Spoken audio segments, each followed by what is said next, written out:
জগন্নাথ বিশ্ববিদ্যালয় যে নির্বাচন ছাত্র সংসদের, সেখানেও বিপিজিএস সহ ১৬টা পদে শিবির সমর্থিত প্রার্থীরা জয়ী হয়েছে।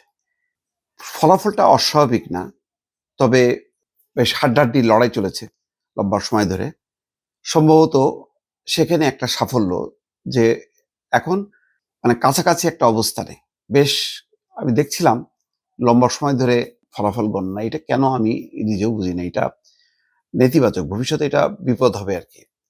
নির্বাচনের ভোট শেষ হবে, তারপর ২-৪-৫ ঘন্টার মধ্যে ফলাফল হয়ে যাবে, কিন্তু এটা একদিন ১.৫ দিন ২ দিন লাগে, এই অনেকটা জাহাঙ্গীরনগর বিশ্ববিদ্যালয়ের মতো। এটা ঠিক না। যাই হোক, এখন ২১টা পদের মধ্যে ১৬টাতেই জিতেছে, তার মানে নিরঙ্কুশ বিজয়ী হয়েছে। বিপিজিএস এজিএস পদে তারা জিতেছে।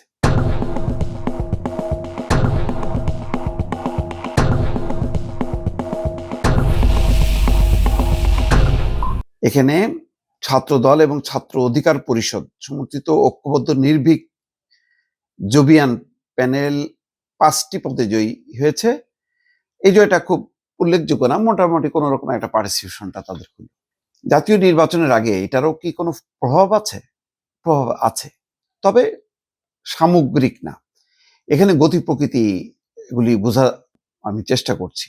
তার মানে সাধারণ মানুষের যে চিন্তা ভাবনা, তার সাথে কিন্তু তরুণদের চিন্তা ভাবনার একটা দূরত্ব আমি খেয়াল করছি।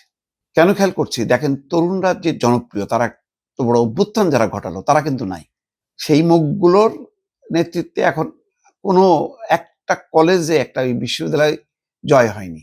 তার মানে মানুষ আর পরে সাপোর্ট দেয়নি, অথবা তরুণদের একটা অংশ বা বড় অংশ মনে করছে যে যারা অভ্যুত্থানের নেতৃত্ব দিয়েছে তারা আসলে মুখ্য না, আমরাই মুখ্য, তারা উপলক্ষ মাত্র। মানে আমরাই আসল, মুখ্য, তারা হচ্ছে উপলক্ষ। এই কারণে দেখেন দলটাও দাঁড়াইতে পারেনি। তাহলে তরুণদের মধ্যে দুইটা বিভাজন।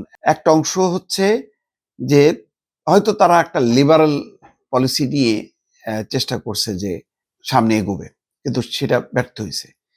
বরং যারা একটু কট্টর অবস্থানে আছে তারা জয়ী হয়েছে, কারণ তারা সংগঠিত, তারা শৃঙ্খলিত।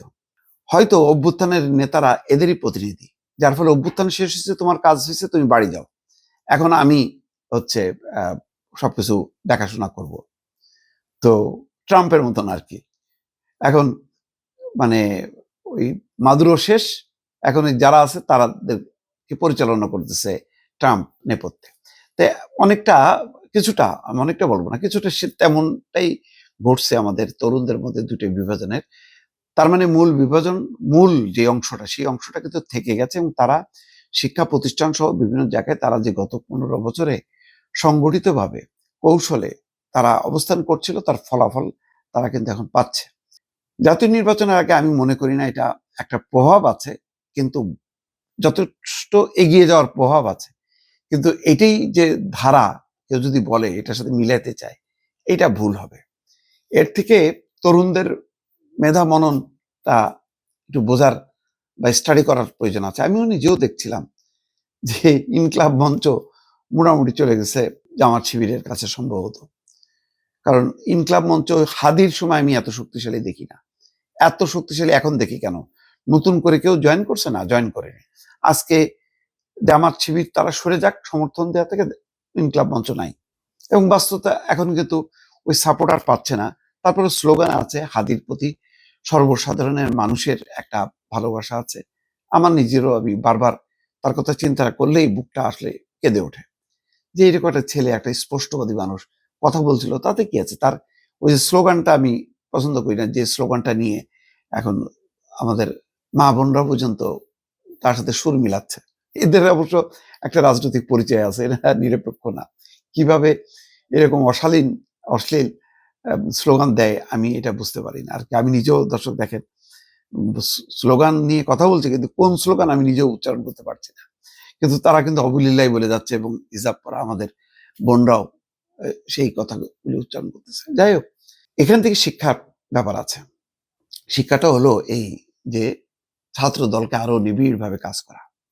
কারণ শিক্ষা প্রতিষ্ঠানগুলোতে গণতান্ত্রিক শক্তিগুলো যদি উন্মেষ না ঘটে, তাহলে ভারসাম্যহীনতা নষ্ট হবে। দেখেন না, ওই যে রাজশাহীতে এক জিএস আম্বার বোধহয় দৌড়ায় বেড়াচ্ছে, মানে শিক্ষকদের, প্রশাসন তার এতে অস্থির সবাই। এইটা একটা ফ্যানাটিজম ডেভেলপ করবে।